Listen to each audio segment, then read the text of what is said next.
Assalamualaikum warahmatullahi wabarakatuh. Salam Bimba, tetap semangat dan terus belajar. Jumpa lagi dengan saya Ditya Mianti. Di sini saya akan menjelaskan video kelima tentang apa yang dimaksud bermain sambil belajar dan apa itu metode Bimba. Apa itu bermain sambil belajar? Yaitu bermain sambil belajar adalah materi belajar diberikan dalam suasana bermain seperti mengenal huruf, angka, dan kata dengan cara berdialog menggunakan bahasa Bimba yang menggunakan sarana lagu sebagai pengantarnya. Siapa yang belajar sambil bermain? Itu adalah anak-anak. Kapan kita bisa menerapkan bermain sambil belajar?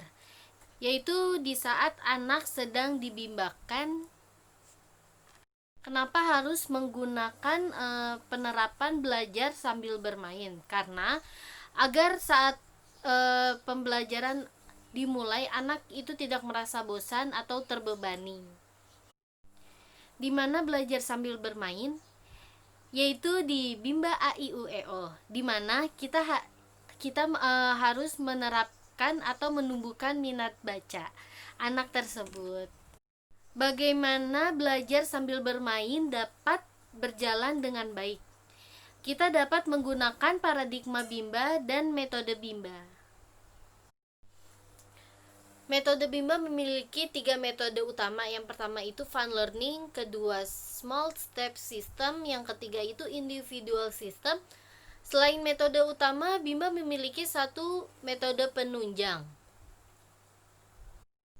Apa itu fun learning? Yaitu proses belajar yang sepenuhnya menyenangkan, mulai dari kegiatan awal datang sampai kegiatan akhir pulang. Prosesnya harus menyenangkan atau fun learning bagi anak. Mengapa harus fun learning? Karena tidak akan tumbuh minat anak jika prosesnya tidak menyenangkan. Fun learning bertujuan untuk menumbuhkan minat belajar anak. Menerapkan fun learning harus setiap saat, dan yang terlebih dahulu merasakan fun learning adalah anak. Small step system adalah proses belajar yang dilakukan secara bertahap sesuai kemampuan atau kemauan anak. Mengapa harus small step system? Karena tidak akan fun learning jika tidak ada small step system. Penerapan small step system ini bertujuan untuk mencapai proses belajar yang 100% fun learning. Bagaimana agar small step system tercapai? Yaitu dengan individual system. Individual system adalah proses pembimbingan minat belajar yang berpusat pada anak. Artinya, anak sebagai subjek belajar dan motivator sebagai fasilitator, sehingga yang diberikan kepada anak harus sesuai dengan kemauan dan kemampuan anak.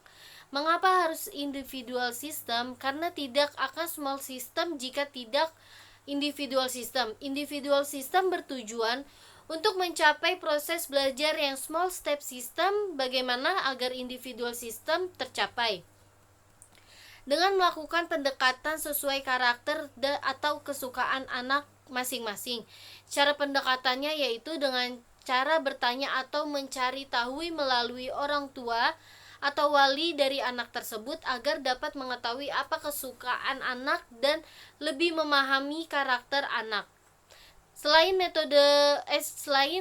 tiga metode utama tersebut, Bimba memiliki metode penunjang, yaitu kemampuan yang harus dimiliki setiap motivator dalam memvariasikan aspek belajar yang meliputi: yang pertama, kemampuan efektif berkaitan dengan hati dan perasaan berupa suka atau tidak suka, senang atau tidak senang, seperti kegiatan bernyanyi, berdialog, berdongeng, maupun bercerita. Yang kedua itu ada kemauan kognitif, yaitu berkaitan dengan kerja otak atau kecerdasan, seperti kegiatan membaca dan berhitung. Yang ketiga itu ada kemampuan psikomotorik, yaitu kegiatan fisik yang berkaitan dengan penggunaan anggota tubuh. Psikomotorik ini pun terbagi menjadi dua, yaitu motorik kasar yang berkaitan dengan penggunaan tangan dan kaki seperti menangkap, melempar, menari, ataupun merangkang. Yang kedua itu motorik halus, yaitu berkaitan dengan menggunakan jari tangan seperti mewarnai, menarik garis, maupun menulis.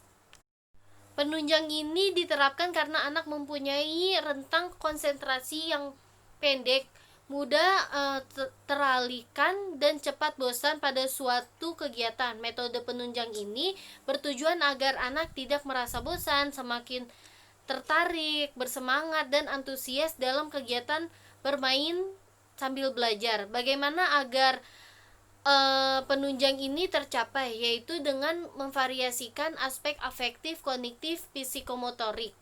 Namun perlu menghindari kegiatan dalam satu aspek berturut-turut, kecuali anak menyukai kegiatan tersebut, yaitu dengan menggunakan teori bandul atau teori prioritas suatu kegiatan yang kegiatan utamanya adalah bermain, baca-bacaan, atau kegiatan membaca. Adapun dampak baik jika orang dewasa menerapkan metode Bimba, yaitu dengan proses bimbingan kepada anak dengan cara sepenuhnya menyenangkan fun learning, maka anak akan mau mengulang kembali kegiatan tersebut tanpa paksaan dari siapapun. Hal ini disebut dengan hukum akibat.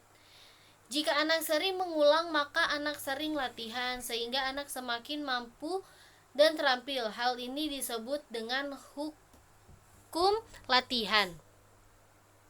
Jika sudah mampu menerapkan, maka anak akan siap ke tahap selanjutnya dan proses belajar pun akan semakin menyenangkan. Hal ini disebut dengan hukum kesiapan. Jika anak sudah siap, maka tumbuh minat kuadrat atau minat bergelora sehingga akan menjadi generasi pembelajar mandiri sepanjang hayat yang sehingga berdampak sukses. Adapun dampak jika tidak menerapkan metode Bimba. Yang pertama itu anak merasa belajar adalah beban, terus anak terpaksa belajar, merasa bosan dan tidak mau mengulang yang telah diajarkan. Terus anak lebih suka bermain game sehingga malas belajar. Dan yang terakhir, anak akan menjadi generasi benci dengan belajar. Cukup sekian video saya kali ini. Mohon maaf bila ada video saya yang kurang baik atau terjadinya kesalahan dari perkataan saya memohon maaf dan terima kasih telah menonton video saya. Wassalamualaikum warahmatullahi wabarakatuh. Salam Bimba, tetap semangat dan terus belajar.